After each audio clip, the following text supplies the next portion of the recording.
What's up, guys? So this is part 2 of my review of the Vibe Shearwater 125. I did one review of basically the features that it had on it, just a walkthrough of the kayak and of the features I liked on it. So this is basically just a review of how it actually handled on the water, which it actually did really well. There's like one or two things on here that I think they should change up a little bit to make it perform a little bit better. Well, not perform, but to waterproof it a little bit better, I think. Well, one portion, and I'll show you that. But other than that, I was drifting for halibut in Mission Bay, San Diego. I caught about 3 spotted bay bass and a short halibut. Halibut was 16, 17 inches long. I didn't record any of that stuff, but yeah. I put standing on this thing to the test in the current. It actually was pretty stable, surprisingly. That was with boats going by. I was standing on it and didn't flip it. Nothing bad happened. So that was one thing I wanted to test.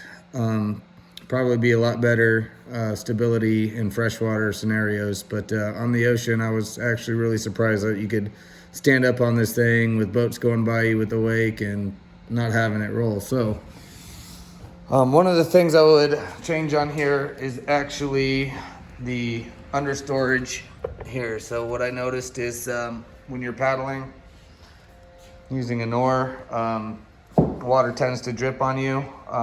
Went through the seat and got some stuff wet in there. I mean, it didn't get completely drenched.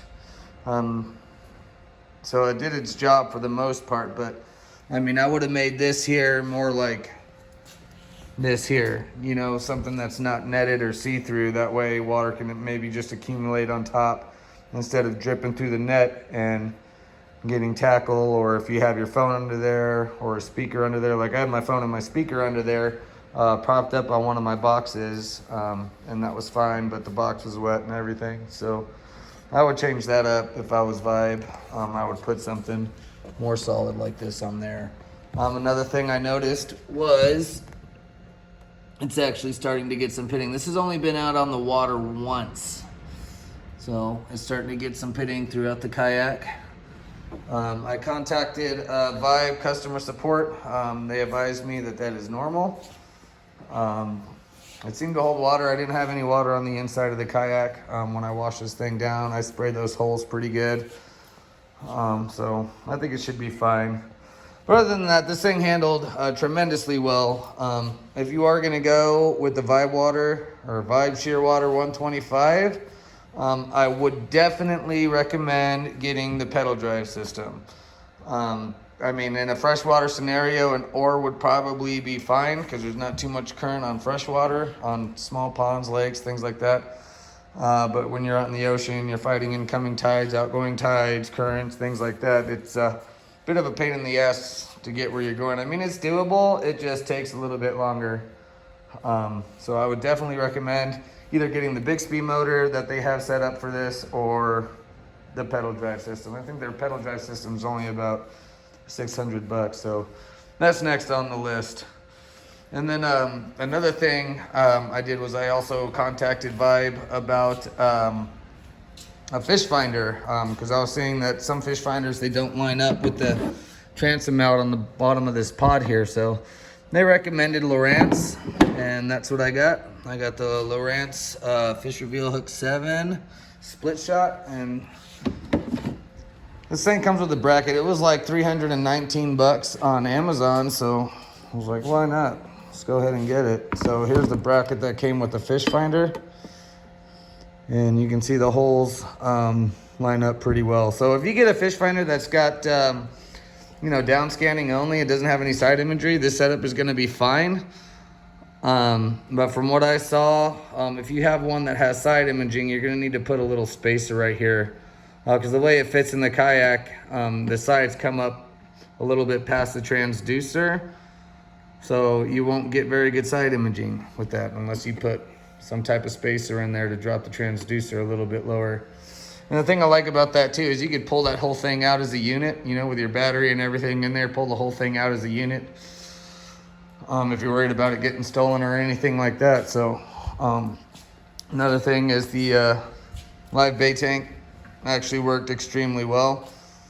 Lasted about 5 or 6 hours with the 12 volt 10 amp hour battery I had on there. It kept the fish nice and healthy in there. So if you guys want to see how this was done, just let me know. I'll put a video explaining step-by-step process of how to build this, but I'm sure you can find this type of video on YouTube as well. But yeah, overall, I am pretty impressed with this kayak. Another thing is the kayak cart. Don't do what I did. Don't try to save a buck. So I went to Walmart and I bought this thing for about 50 bucks. It worked for what I needed it to work for. The issue was going down the beach, there was no issue. It was a little tough, but it was doable. Now dragging this thing back up the beach with this kayak cart was a chore. It was pretty difficult. So I would recommend getting one made for the beach if you are gonna go that route. I mean, for, you know, hard dirt, compact dirt, you know, paved roads, you know, freshwater scenario, this is gonna work perfectly fine.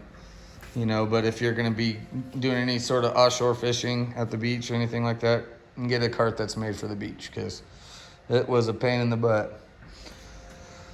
But other than that, I'm really impressed with this setup here. It worked really, really well.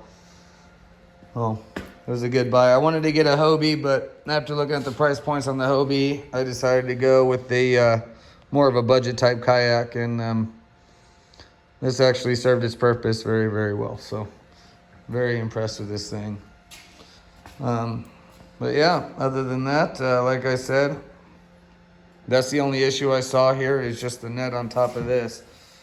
Well, another thing I liked about this, they got these scupper holes all over, so it makes rinsing this out like super, super, super easy, because it literally goes all the way up the kayak. They got them top, mid, and all the way back. I think there's some under the seat too. Yeah, there's some under the seat there, so makes it really easy. But yeah, you can go out and get you one. You'll be happy with your purchase. Yep, well, have a good one, guys.